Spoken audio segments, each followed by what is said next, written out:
Chapter 14 of The Whistling Mountain by Mary Daem. This is the last chapter. David stood on the back steps and waved goodbye to his friends. Without them, it seemed very quiet and lonely. The pack horses stood in a huddle, switching at the flies with their long tails. On the bunkhouse steps, Big John sat reading. Inside the cabin, David's mother was setting the table for supper and preparing to cook the fish they had caught that morning. She was singing as she worked, and David knew his father would be sitting in the kitchen watching her. David felt left out, lonesome, and a bit unhappy. He looked across the valley at his mountain. The air was so clear that the mountain looked almost close enough to touch, though David knew this was not so. His friends hadn't believed him when he had boasted that he was going to climb the mountain, but he really was. And he was going to see the marmots and to learn to whistle, too. He'd know better than to tell anybody else about his plans and have them laugh at him. He'd wait until he'd done it, and then tell them about it. David put 2 fingers in his mouth exactly as he had seen Eric do, and then he blew, but it wasn't any better than it had been before. He thrust his hand angrily into his pocket and touched the willow whistle. He could at least blow that and get some sound out of it. He blew into it, and the air came out again with one feeble tweet. The whistle was cracked all the way down one side. When he saw that, David flung it away from him as far as he could. He felt as cranky as a bear that had tangled with a porcupine. He scowled as he went in for his supper. "Whatever is the matter with you?" his mother asked, patiently mopping up spilled milk from the floor. "Surely after all the fun you had today, you should be happy. Don't you feel well?" She reached up to feel his forehead, but David jerked away. "It's nothing," he said, and separated the bones from the flesh of his fish. "You're bound to find things a bit quiet after the day you've had, son," his father said. "Perhaps you'd better get to bed a bit early. I'm going to bed soon myself. We finished the trail up your mountain, and we'll be working further along tomorrow. I want to get an early start." He gave a tremendous yawn, and David yawned too. Perhaps that was one of the reasons he felt so out of sorts. Come to think of it, he really was tired. David felt better in the morning, but he still couldn't whistle. And looking across at his mountain, he still wanted to climb it and to find the marmots, and he still thought he could do it alone. His father had already left with the trail gang when he got up. The pack horses were gone too, carrying equipment, and his mother informed him that she was going to give the cabin the cleaning of its life. "Try not to keep running in and out and bothering me," she asked, whisking the dishes into the sink. "You'd better fill the wood box right away so I can be done with that mess." David eyed the wood box, and sure enough, it was empty again. That was one thing he'd learned to do, but he wished he didn't have to do it. As slowly as he possibly could, he went outside and brought in a small armful of cut wood and dumped it noisily into the box. "Don't forget, I want it filled to the top.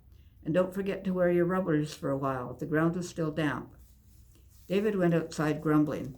There were too many don'ts around this place. Don't spill your milk. Don't forget to fill the wood box. Don't forget to pick up your clothes. Don't put your feet on the rungs of the chair. Don't go out without your rubbers. Don't go near the stables. And don't go away from the clearing. All anyone ever seemed to say to him was "don't." He was too big to be always ordered around. David stood on the top step and stared hard at the mountain. He looked down at the bunkhouse, and there was no one in sight. His mother would be busy all morning long, and she had said plainly that she was not to be bothered. If he didn't start now, he might never get to the top of his mountain. He would just forget he was not supposed to go anywhere alone. He'd be back before they missed him anyway. Just as he walked briskly off down the trail, the wind brought the echo of a marmot's whistle to his ears. The pack horses had churned the soft earth of the trail into mud in the damper spots, and David's shoes left clear prints behind as he gaily squished through it. He was on his own, and the sun was shining, and he was going to do, in fact he was doing, something he had wanted to do for a long time. A pale yellow butterfly floated in front of him. It came to rest on a willow bush just ahead of him. He reached out to touch the butterfly, but it took fright and flew away, going up so high that David's eyes could not follow it. A squirrel chattered at him from a branch high up in a fir tree, and a saucy chickadee tip-tilted on the edge of a twig and dee-dee-deed as if his throat would burst with sound.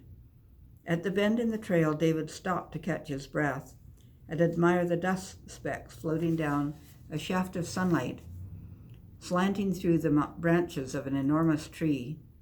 The mountain lion tracks were still there, but they scarcely showed, and because he didn't want to think of them, David scarcely gave them a glance.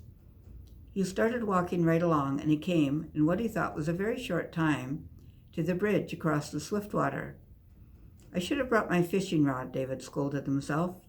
He stood and watched the water rushing under the planks until he felt quite dizzy. Beyond the bridge, the trail began to rise. It was harder walking here, and a small sore place began to form at the back of David's heel.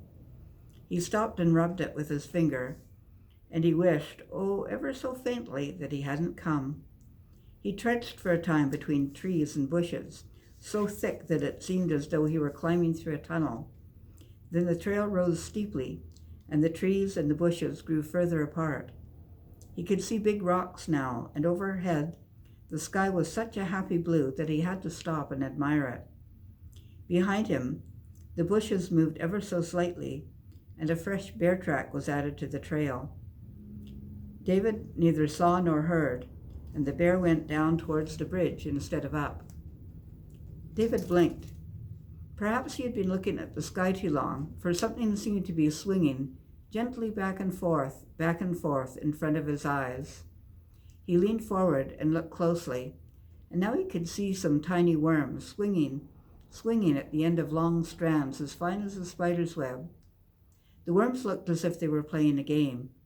David decided he must remember to tell his father about them when he got back.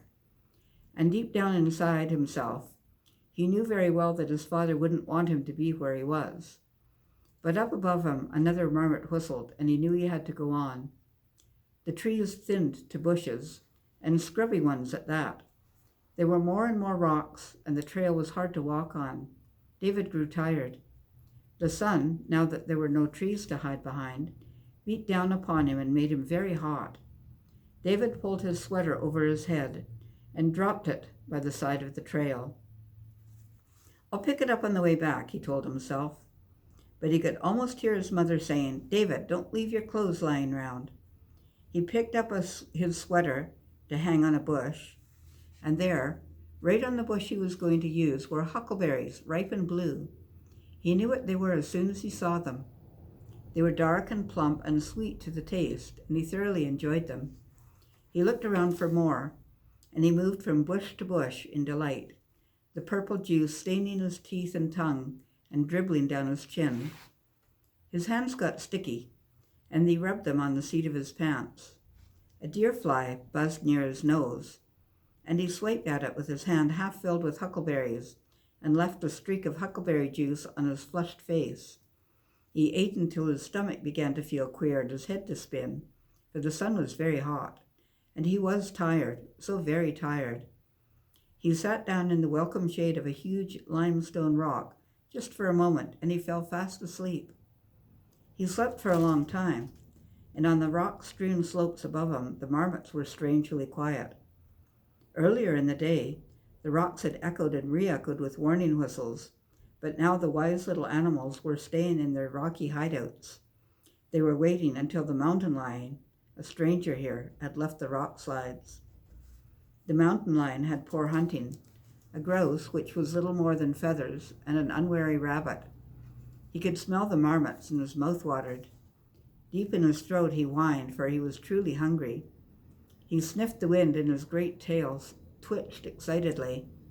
Still, he was cautious, for another scent had reached him, and it was that of a human. Long ago, this mountain lion had been shot at and wounded, so when he smelled the human scent, he remembered pain and fear. As David slept, the great cat picked his way between the boulders, taking care that they did not roll.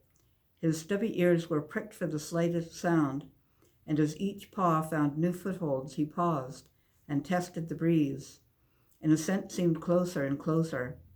As he moved down the top slopes towards the sleeping boy, the marmots came out of their hideouts and foraged for food, for they were hungry too. The sun, meanwhile, had not stood still in the heavens. Though David had lain down in shadow, he was now in full sunlight. The heat burned his skin and the bright light bothered his eyes. David rubbed his eyes and sat up bewildered.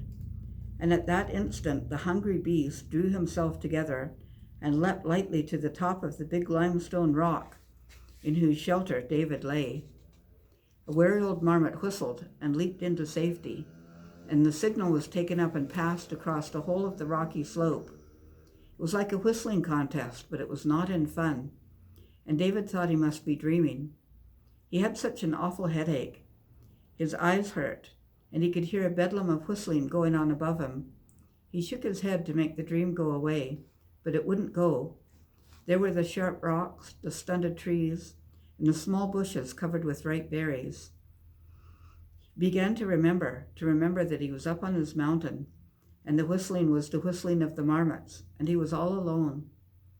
A rock rolled off to one side, and above him on the rock the tawny cat flattened and was still, save for his great tail, which twitched and twitched.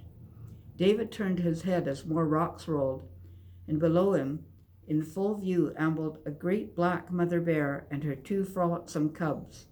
David stiffened with fear.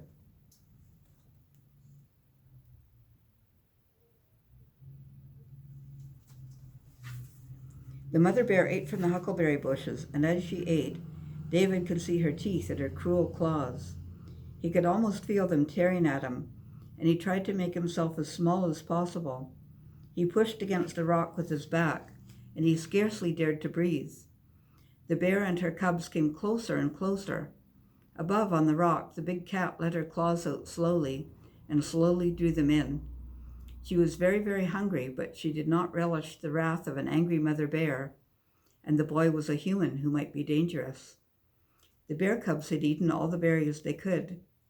They began to play, to bat at one another, and to test their claws. They almost rolled on top of David, but just in time the smaller one began a game of chase, and scrambled behind the rock against which David crouched. The larger cub caught up with his brother and nipped him on the haunch, and the small one squealed. The old bear lifted her head from the berry patch, and she saw David. Her eyes grew red, and from her throat there came a terrifying roar. From the rock above, the mountain lion launched his thin body into space. He caught the small cub and killed it with a blow on its neck. Hunger had conquered fear. David was never certain of what happened next. He remembered the bear's great growling growl and a cub squealing. The bear, instead of heading straight for David, tore around to the back of the rock. Suddenly the world seemed to explode in snarls and growls and tumbling rocks. David found his feet and he ran as he had never run before. He didn't know where he was running, and he didn't care. He fell and fell again until he was a mass of bruises and cuts, and his clothes were torn and shredded. It was easier to run down than it was to run up, so he kept going down towards the valley. His breath came in short, painful gasps, and his eyes were bulging. He was too frightened to realize he had come to the trail, and too terrified to stop running. So he kept on running until he dropped to the ground from sheer exhaustion. Somehow he managed to pick himself up, and he stumbled down the last slope and reached the bridge. A man was coming across it, riding a horse for all he was worth. David would have gone right on past him, but the man drew the horse to a stop and jumped off and took David into his arms. David clung to his father so tightly that it was very difficult for Mr. Dunn to lift him onto the saddle. He took David to the cabin and put him to bed. "And you see, I found your footprints in the mud as I came back for some things we had forgotten," his father explained, as he sat on the edge of the bed and gently rubbed ointment on David's sunburned face. "You've had a terrible fright, so we won't say any more about it. Some people have to learn their lessons the hard way." David looked up at his father and mother. It was so good to be in his own room again, to be safe and not to be alone. "I'm sorry," he said, and he really meant it. "I won't forget your rules again. Now I know why rules are made. But Dad, I didn't really see the marmots. I just heard them, and I still can't whistle." He licked his lips and blew, and although his lips were cracked and bruised, A tiny thread of sound came out. A genuine whistle. David's sore eyes lit up and he smiled, a tired, blissful smile before he fell asleep. He would work on that whistle tomorrow and he would perfect it. At long last, David had learned to whistle. And what a lot of other things he had learned on his whistling mountain. The end.